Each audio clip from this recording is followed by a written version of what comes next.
Hey there, lovely soul. Welcome back to Noah's Stories, where heartfelt tales are shared with warmth and honesty. Today, I want to tell you something truly special. A story of first love, deep, pure, and seemingly lost to time, yet somehow destiny brought it back. Have you ever loved someone so deeply that even years of silence, even miles apart, their name still echoes inside your chest like it never left? If you have, then you'll feel every word of this journey. It's about Linda and John, two hearts once intertwined, then torn apart, now standing face to face again. Not to repeat the past, but to rewrite the ending they always deserved. So take a breath, lean in close, and let the story begin. Linda Monroe grew up in the small cottage tucked behind the Wallace estate, where her mother worked as the head cook for one of the wealthiest families in the region. Though she came from humble beginnings, Linda carried within her a wild, curious heart that always looked beyond the white fences toward the open sky. John Wallace was the only son of the estate, a boy born into privilege, destined to inherit a legacy of vineyards and tradition. But what made John different wasn't his inheritance. It was his warmth, his imagination, and the way he saw the world not as it was, but as it could be. They first met under a blooming magnolia tree when they were 6. Linda was flipping through a worn-out book, and John sat beside her with a toy truck in hand, as if their souls had already known each other long before that day. Childhood drifted by in stolen afternoons picking berries, evenings stargazing on grassy hills, and secret promises whispered under tree canopies. They built a world of their own, free of class, free of judgment.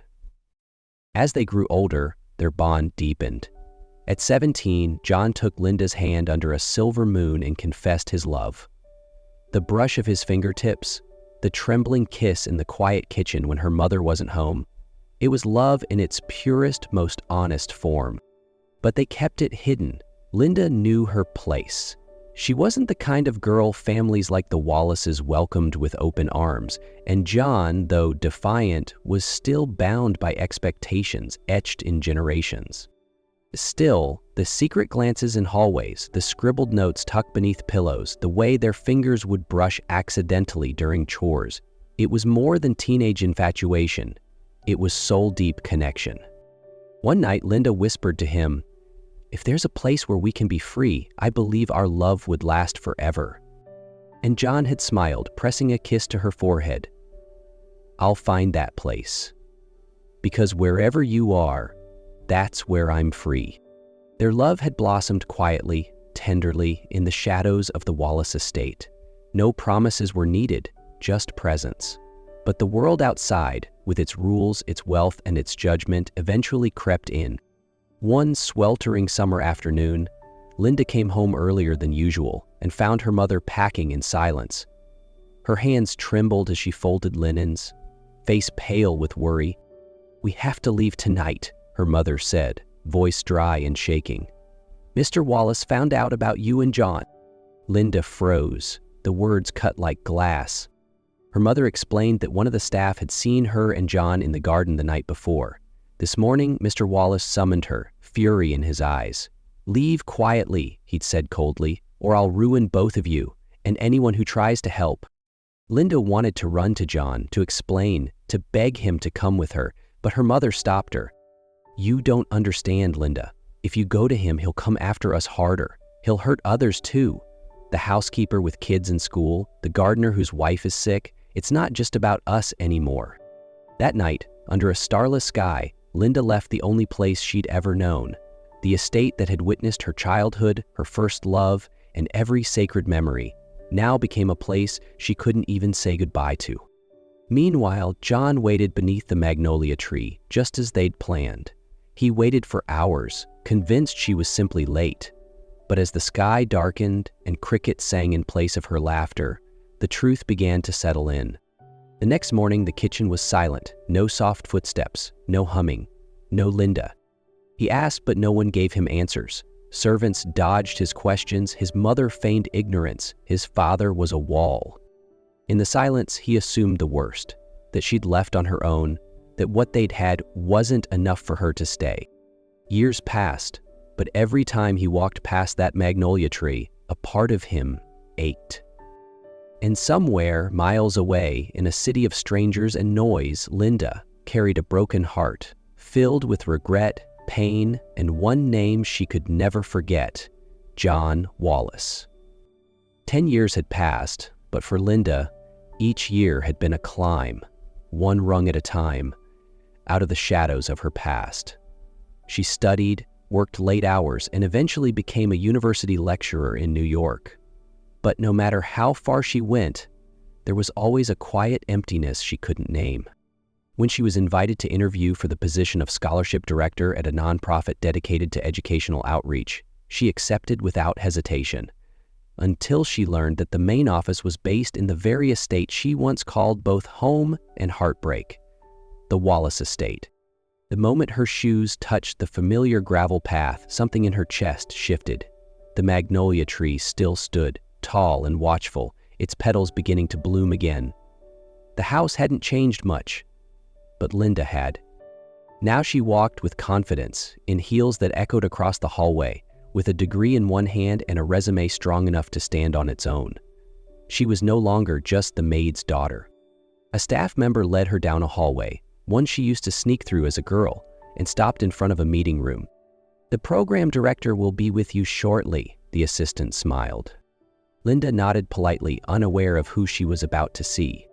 The door opened, and there he was, John Wallace. Taller, broader, his hair a bit shorter, his eyes deeper.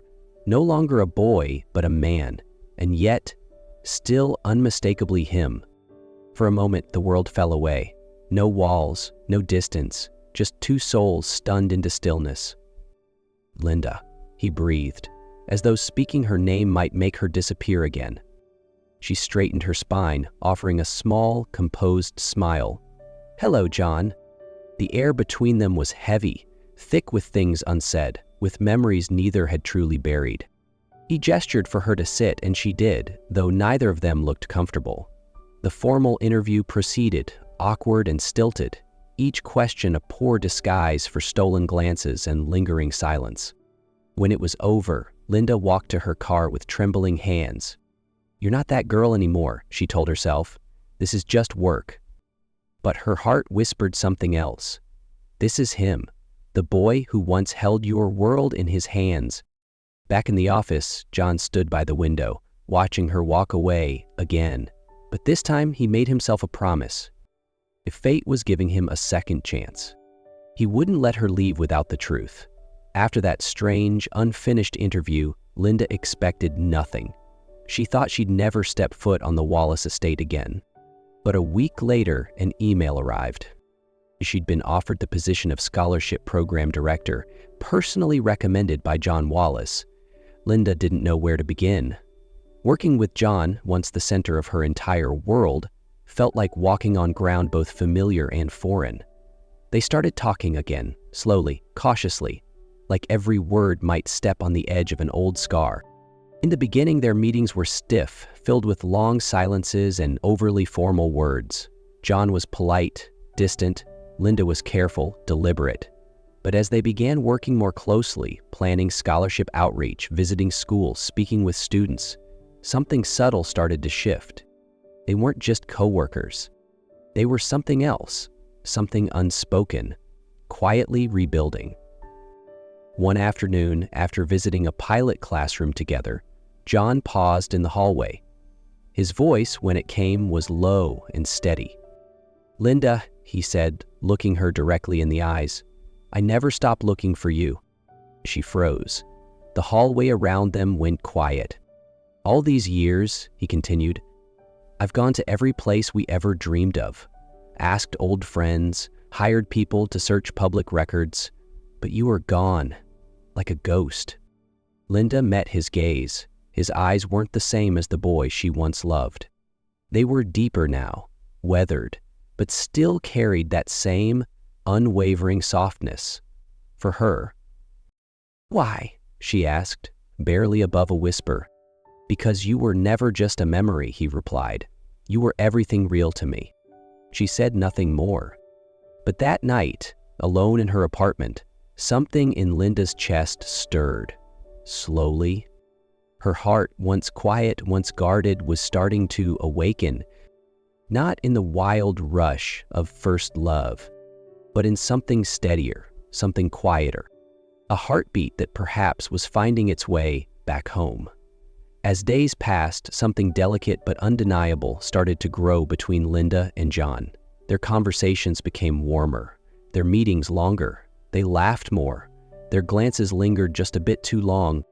Linda started to allow herself to dream, just a little, that maybe this time they'd finally have a real chance. But then she heard the rumor, a quiet conversation outside the HR office. Word is John Wallace is getting engaged, Harrington's daughter, big-time investor, strategic deal, all that. Linda froze. She didn't react, didn't ask, she just began pulling away, gently, quietly. Her emails became short and distant, their spontaneous chats faded. She still smiled, still showed up, but she didn't stay in the room long enough for him to reach her anymore. John noticed the shift instantly. At first, he thought she was just busy, but day by day, her distance grew, and with it, the cold grip of fear returned, the same fear that once crushed him when she disappeared without a word. That afternoon, as Linda gathered her things to leave, John stood in her doorway. "Come with me," he said, voice firm but trembling. "John, I really can't. Please." There was something in his eyes that stopped her. He didn't tell her where they were going, just drove in silence through back roads and winding turns until the car stopped. And Linda knew the place before she even stepped out. The magnolia tree, the one from their childhood, their secret haven, the place where everything began and silently ended. "I waited for you here," John said quietly. "All night. I didn't sleep. I didn't eat. I waited. I thought you'd come."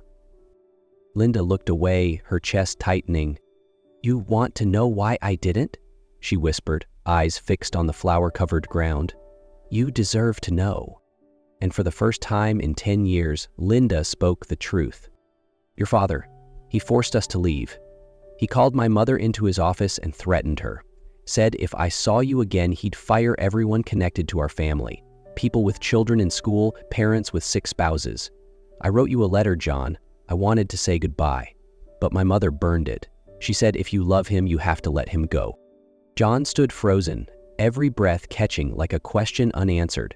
The soft petals fell around him, but none landed on his shoulders, as if even the tree couldn't bear to touch his pain. "I thought you knew," she said, voice cracking. "I thought you chose silence." So I stayed silent too. The wind stirred, carrying the scent of blossoms and old pain. John stepped forward and pulled her into his arms, no hesitation, no restraint. "I'm sorry," he whispered, voice breaking. "I didn't know. Linda, I didn't know." She didn't resist. She let her tears fall against the shoulder of the man who had once shattered her heart and now was helping mend it. After a long silence, her voice trembled in his embrace. "And the engagement, John, is that true?"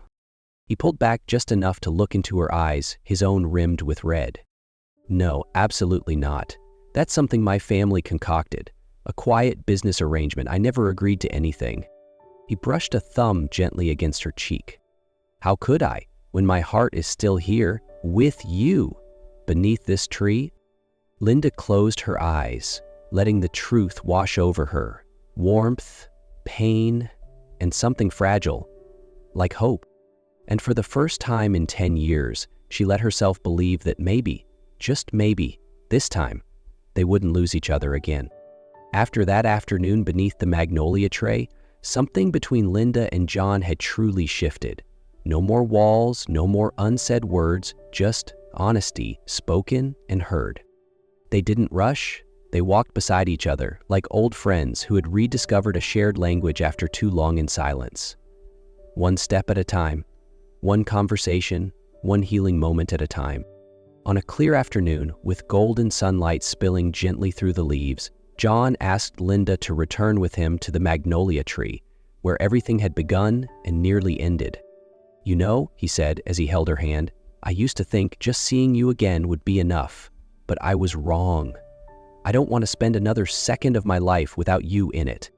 Before she could respond, he dropped to one knee and pulled out a small velvet box. "I know I'm 10 years late, but if you're still waiting, will you be my wife?" Linda was speechless. The breeze played with her hair, the sun casting soft light on her cheeks. Her eyes welled with tears, and she nodded. Slowly, firmly, "Yes," she whispered. "I've been waiting." The wedding came not long after. It was simple, warm, and filled with quiet joy. Held in the courtyard of the educational center they had helped build together, it was surrounded by students, staff, and even some of the old workers who had once filled the halls of the Wallace estate. Linda wore a soft, flowing white dress and carried a bouquet of magnolias, the flower that had grown beside their love since the beginning. John held her hand with a quiet certainty, no longer afraid of losing her. He was only focused on loving her, fully and freely. As they exchanged vows, the distant sound of church bells echoed softly, as though the universe itself was offering a late blessing. Their first love, a love once thought buried under years of silence and pain, had returned, not to repeat the past, but to be fully lived here and now. One time and forever. Life after the wedding wasn't grand or glamorous for Linda and John. It was simple, like their love, genuine, quiet, and full of little joys. They lived in a cozy house near the educational center, where mornings began with Linda watering the plants on the porch and John making coffee in the kitchen. They went to work hand in hand, continuing their mission to give young people what they themselves once longed for, a chance. One spring morning, as the magnolias began to bloom again, Linda stood in the bathroom, holding a pregnancy test in trembling hands. Tears welled up in her eyes. She walked outside to the garden, where John was tending a row of tiny flowers. "John," she called gently. He turned to her, catching the soft quiver in her voice and the sparkle in her eyes. "We're going to have a baby." He didn't speak.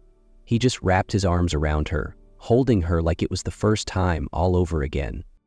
9 months later, on a quiet morning filled with sunlight and calm, they welcomed their daughter Emma, a little girl with her mother's brown eyes and her father's gentle smile.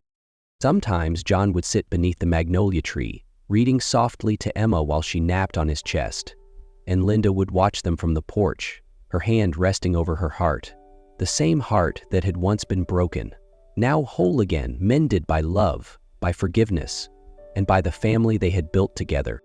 If Linda and John's story touched your heart, don't forget to like, share, and subscribe to Noah's Stories for more tales of love, loss, and redemption. And remember, sometimes love finds its way back when we least expect it.